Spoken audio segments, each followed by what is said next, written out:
Hockey Inside Out, presented to you by the Gazette.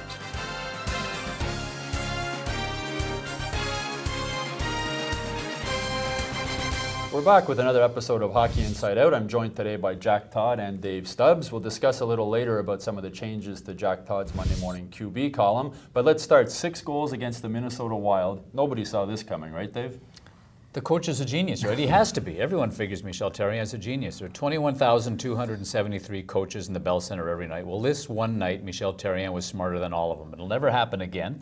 But, you know, here's a guy who 13 years ago on Wednesday, Michel Therrien was hired as a Montreal Canadiens head coach. That also swept Régin Houle out of the general manager's office for Andre Savard. But, you know, Therrien is looking to try to find some kind of a spark, and you have Carey Price, who has been playing absolutely sensational goal. But if they're not going to get any offense for him. I mean, I was talking with Stephane Waite yesterday, the goalie coach, and we'll talk about that a little later, and I said, what you've got to do now is get Carey to score goals, and in fact, in the shootout a couple games ago, I mean, he actually did that. Right. He fired the puck the length of the ice and scored a goal, so Price really needs to produce some offense with his team if they're going to do anything, but finally, Max Pacioretty and David Desharnais just kind of got themselves together. Those guys have played well as a line, they're good friends, and their chemistry somehow re-clicked again last night. To me, though, Brendan Gallagher is the power forward on this team at 5'8" or wherever he is. He seems to, whatever line he goes on, Jack, he brings them energy. He's the guy crashing the boards and getting the puck out. I love his game. I love it more every time I see him. He's completely fearless. Despite his size, he disturbs stuff all over the ice. He's got the speed.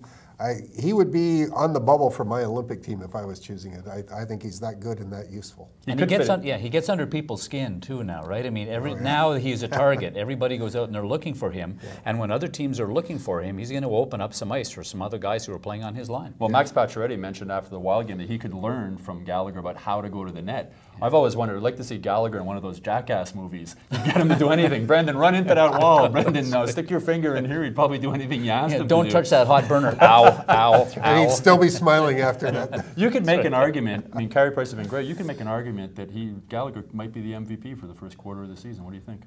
I would say it would be between him, Markov, and Price. I'd probably give it to Price, but Gallagher, he does everything you ask him every game. The scoring seems to follow him around. You move him from one line to another, then that becomes the line that's doing something.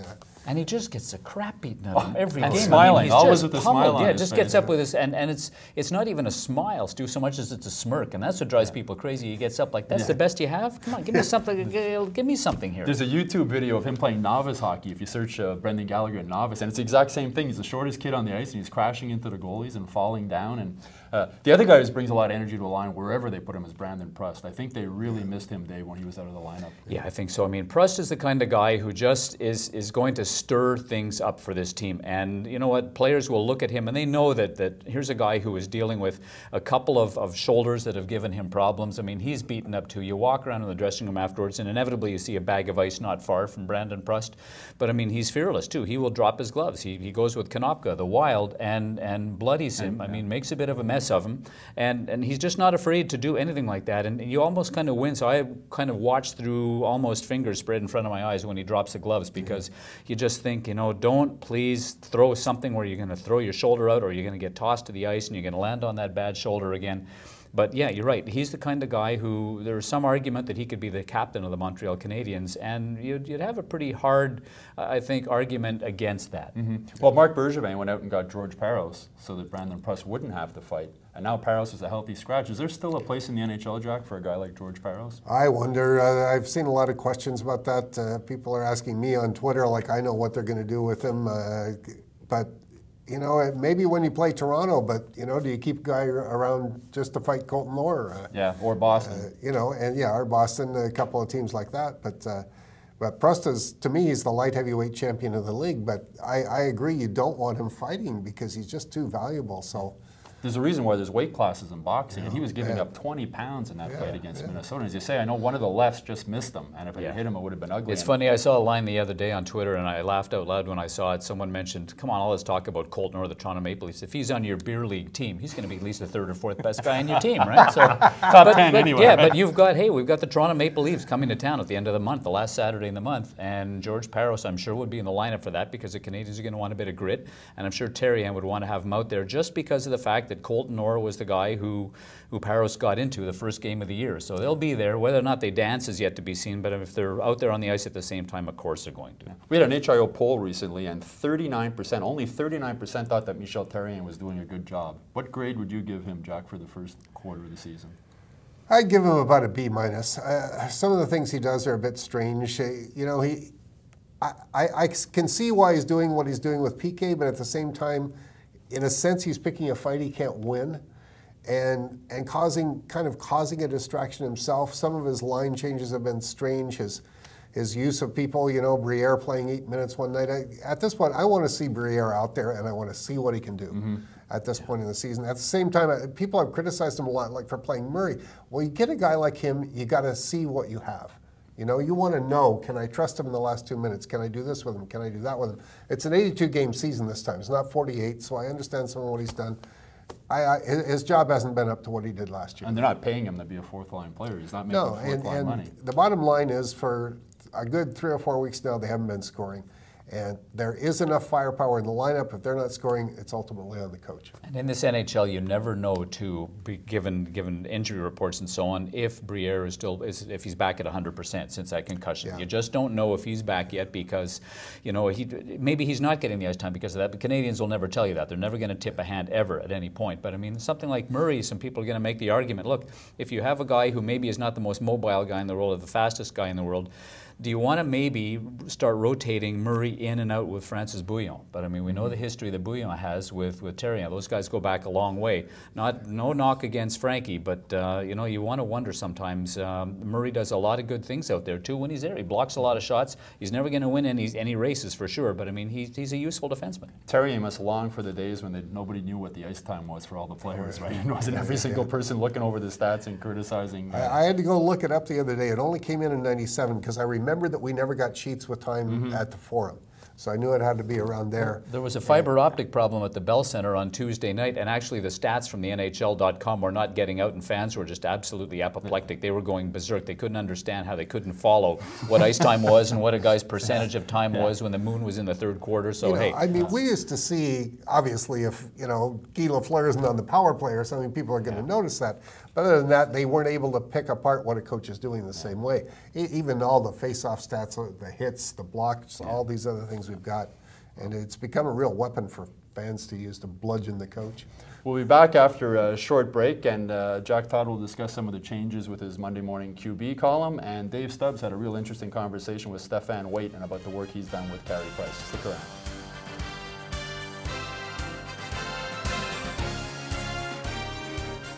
Welcome back. Jack Todd, his Monday morning quarterback column, is going to take a bit of a new format. Jack, what can readers who like you and hate you expect coming up? Well, I hope the ones that like me will still like me, and the ones that hate me won't hate me too much more than they do. Although, you know, if I say the sky is blue, they'll say it's red just to give me hell. I thought it was time for a bit of a shift. I'm actually stunned when I realized how long it's been. I started writing this in '96. And when I did, it was because my 2 teenage boys never read anything I wrote. So I thought, well, if I do a bunch of stuff and make it little short items and liven it up, maybe they'll read it, and I'll do it just for the football season because they like football.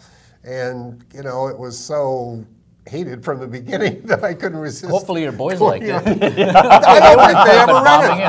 I don't think they ever did. And it kind of took a life of its own after a while. I had a couple of stoppages. One was because I didn't always see eye to eye with one of my previous sports editors, who's not named Stu Cowan or Dave Stubbs.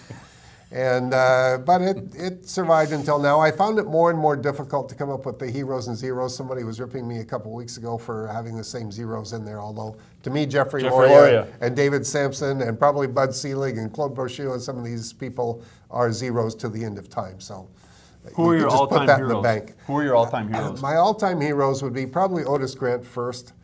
They're all based on what the person is away from the sport, you know, as well as what they do on. So I would say Otis Grant first, Clara Hughes, remarkable woman in every way, Saku Koivu for his courage, probably the most courageous athlete I've ever known, and Felipe Alou for teaching me a lot about life away from the game of baseball.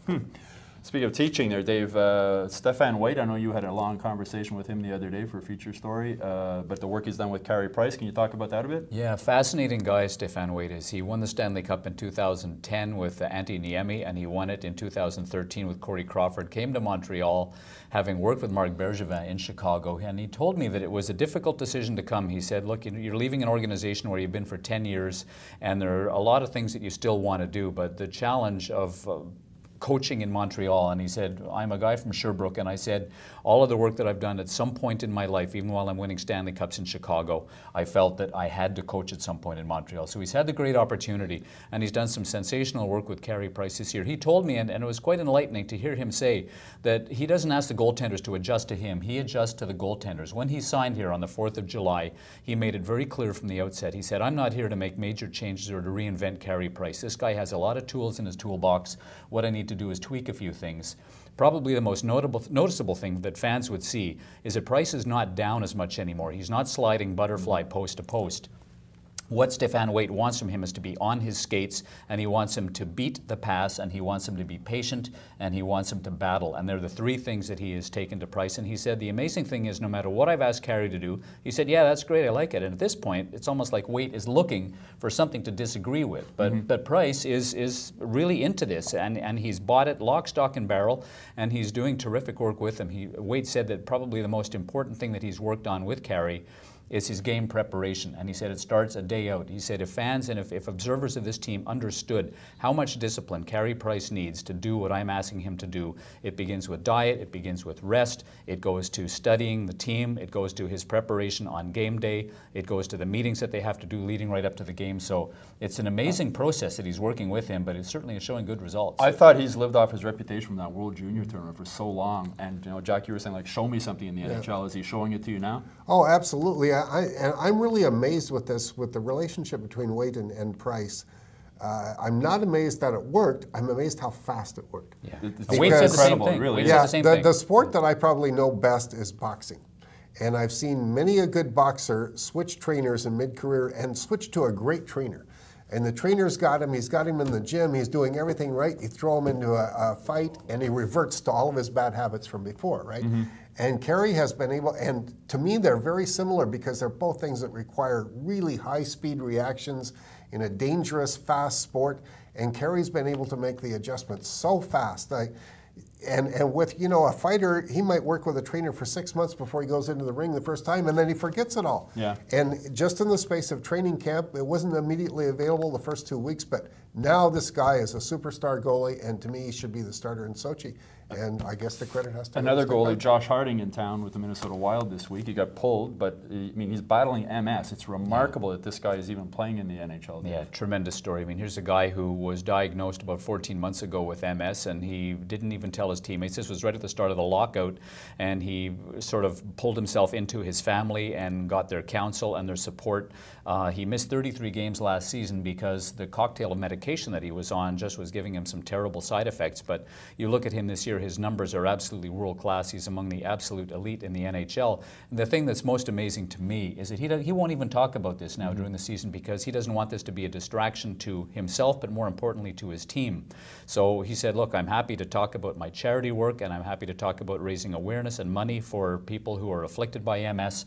But when it comes to playing hockey, I'm just a goaltender. All I want to do is put the pads on and give my team a chance to win every night, and that's what he's been doing.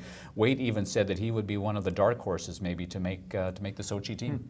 Now, Michael Bournival is a guy I love watching play. He's such a nice skater, and he plays above his years. He plays like a mature player. He might be the biggest surprise for this team this year, Jack. Oh, no question to me. I was like, you know, the kid's going to stick 2 weeks if they keep him here. He's going to be gone. He's made his place here. You know, even on the fourth line last night, he was able to get a goal in that position. And he also, a bit like Gallagher, he energizes every line he's on. He's a talent guy. He's a lot bigger than I thought he was when he came in very slender. He's bulked up. Yeah, they've got a real player there. Until last night, though, the problem has been you're getting everything from the guys who are 24 and under on that team. You know? Right. And last night, some of the older guys picked it up. Bournival is That's what smiling they're now gonna until do. he gets the bill at the rookie dinner. Well, they're letting him live by himself with his girlfriend. Too. That's So he's right, living yeah, what a yeah, life yeah. at that age and Yeah. playing for the Good for him. Canadians. Are you allowed and to have the rookie dinner after the Miami Dolphins situation? Yeah, you never know, right? Yeah. That's another episode of Hockey Inside Out. I hope you've all enjoyed it, and we'll be back next week with another one.